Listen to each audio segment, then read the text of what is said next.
So ayun, sa mga naka-Civic na FD naman, ito ang karaniwan yung check.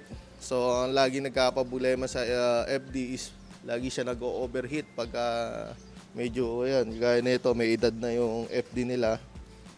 Prone talaga sa overheat yung gantong sasakyan. Bakit nga ba?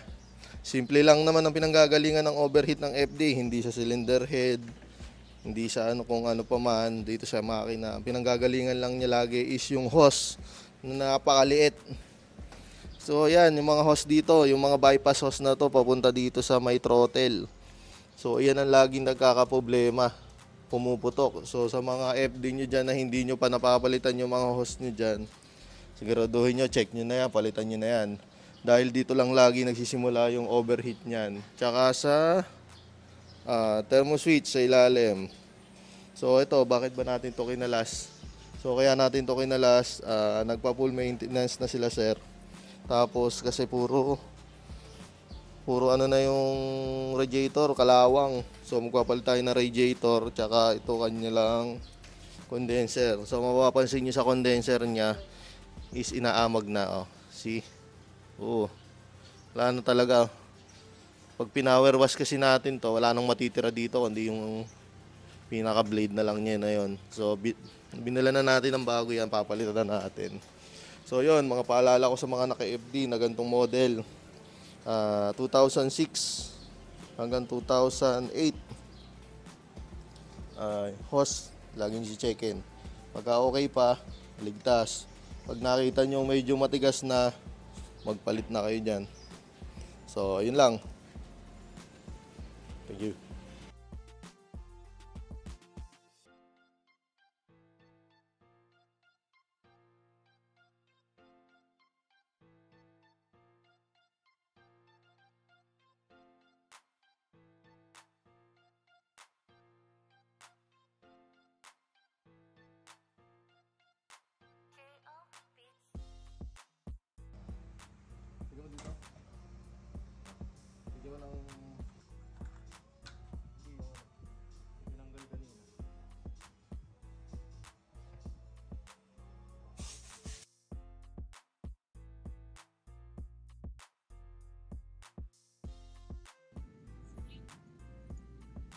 So yun, natapos na natin tong Honda Civic FD nila bossing. Ayan sila bossing, pakita mo sila bossing.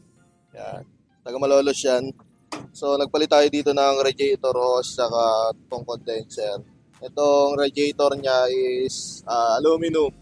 Tapos nagpalit din tayo ng mga bagong hose dito para maiwasan yung pag-overheat sa FD. So yung mga hose kasi niya is mga matataba na nandun sa lalagyan. So nagpalit din tayo dito ng spark plug, tapos change oil, ATF, tsaka ano pa ba, filter, ang linis ng throttle. So ayun, nakapaglagay na tayo ng aircon, okay na, malamig na yung loob.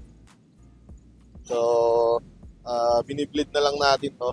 Pagkatapos natin mableed, yung engine wash, tapos okay na. Yes.